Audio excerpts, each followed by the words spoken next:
Zaka 400 zapitazo, anthu oposa 12 miliyoni anagwidwa kuno ku Africa ndi kuwatumiza maiko akunja ngati akapolo.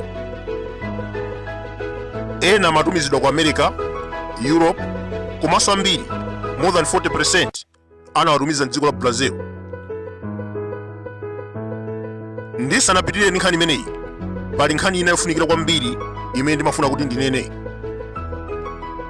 Kuma prison yathu kungoyambira Chichiri, Maula, Mzuzu, komanso Zomba prison kukuchitika zinthu zoopsa komanso zochititsa mantha. Inu mukudziwa kuti akaidi ena amene ali kumeneko anapalamula mlandu woopsa, kuba ndi futi komanso kupha. Ambiri mwa akaidi amenewa akuseva life sentence, komanso ena 10 to 15 years.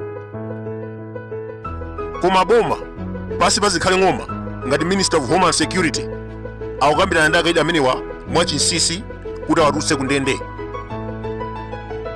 Akuluakulu, zimene ndikunena pano sizopeka, zili ndi umboni okwanira, ndipo programu imeneyi ili mkati. MCP officials akumapita m'maprison osiyanasiyana ndi kumafunsa akaidi ngati anagwirapo ntchito ya army, police kapena pioneer. Tiyerekeze akupita ku Zomba prison, ku Chichiri prison, ndi akufika kumene kuja akupasidwa access kuwa mkati muja kumacheza ndi akaidi, ndi akumafunsa kuna kuti kodiwe unagwirapo ntchito ya army, unagwirapo ntchito ya police, kapena nthawi ina yake unali pioneer. Ndiye mkaidi uja akavomera akumatenga dzina lake ndi kulika mu system. Cholinga chawo chenicheni azikhale ng'oma amenewa sichikudziwika, koma mphekesera kunena kuti akufuna atulutse. Akawatulutsa choncho akufuna apase mfuti kuti azigwira ntchito zoteteza boma la chakwera. Izizi ndi zachilendo kwambiri kuchitika mdziko muno, ndipo Amalawi tikufuna mayankho. Chimene timadziwa munthu akamugwira akuba ndi futi kapena wombera nzake kaya wapha munthu amagamulidwa zaka zochuluka kwambiri kwakhala ku ndende, ena life sentence. Ndipo Amalawi timayembekezera kuti anthu amenewa aseve life sentence yawo kena katuluke. Koma tsopano ulendo uno azikhale ng'oma kutumiza anthu ku prison kuja ndi kumakafunsa kuti kodiwe ngakhale tinakugamula mlandu waukulu, kodi unali wa army, unali wa polisi kapena wa pioneer, munthu uja akavomera akutenga dzina ndi kulika mu system. Ndiye panopa Amalawi ndife odabwa kwambiri, ndipo tili ndi mafunso ochuluka. Ndi chifukwa chani boma la MCP likufuna kutulutsa zigawenga ku prison mobisa? Chifukwa mbuyomu nthawi zonse akafuna kupanga zinthu zawo azikhale ng'oma amapangisa press briefing. Nanga lero zatani akungolemba mayina mwachinsinsi kuma prison athu? Chimene tikufuna ife ngati nzika, Ministry of Homeland Security ibwere poyera ndi kuti masula pa nkhani imeneyi. Otherwise akapanda kutero tipanga tokha kafukufuku ndipo ayaluka. Tibwere ku nkhani yathu ya lero. Kwa zaka 400 mafirika oposa 12 miliyoni anatumizidwa ku Ulaya ngati akapolo. 40% mwa anthu amenewa anapita ku Brazil. Mwanjira ina ndikuzeni kuti mafirika amene anatengedwa kuno by force kupititsidwa maiko akunja mu dzina la ukapolo analipo 12 miliyoni. Koma 40% mwa anthu amenewa anapita ku Brazil. Kumeneko amagwira ntchito zakalavulagaga, zina mwa izo amaswa mphanje, kugauza minda, kumanga nyumba, kulima mbewu, komanso nthawi zina amaweta ziweto. Mwachidule akapolo aku Africa kuno ndi amene anali backbone ya chuma cha maiko osiyanasiyana pa dziko lapansi. Nthawi imeneyo atsamunda anali mabwana ankangogona and doing nothing. White House, nyumba imene amakhala president wa America amene anamanga anali akapolo, anayimanga kwa zaka zoposa 8. US Capitol ku Washington DC anthu akuda ndi amene anamanga kwa zaka zoposa 30. anayamba kuimanga 1793 ndi kuimaliza 1826. Izi zikutanthauza kuti akapolo anali anthu ofunikira kwambiri pa dziko lapansi. Ndi chifukwa amagwidwa kuno ku Malawi komanso maiko osiyanasiyana kuno ku Africa, amagwira by force ndi kuwakweza bwato ndi kukawafikisa ku America, North America, South America komanso Europe. Pofika mchaka cha 1850 bizinesi ya ukapolo inaletsedwa pa dziko lonse lapansi. Ma British anaona kuti zimezi sizabwino, anayamba kulimbikitsa Chikhristu ndipo ankalitsa aliyense kupanga bizinesi imeneyi. Tikukumbukira ngakhale ku Malawi kuno David Livingstone anabwera around 1859 kudzaletsa ukapolo. Atapita yeyu tinaona mamishonari osiyanasiyana akubwera kudzayambitsa Chikhristu.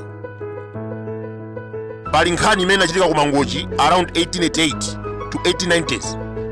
Chief Makanjira ankalimbana kwambiri ndi atsamunda achina Harry Johnston.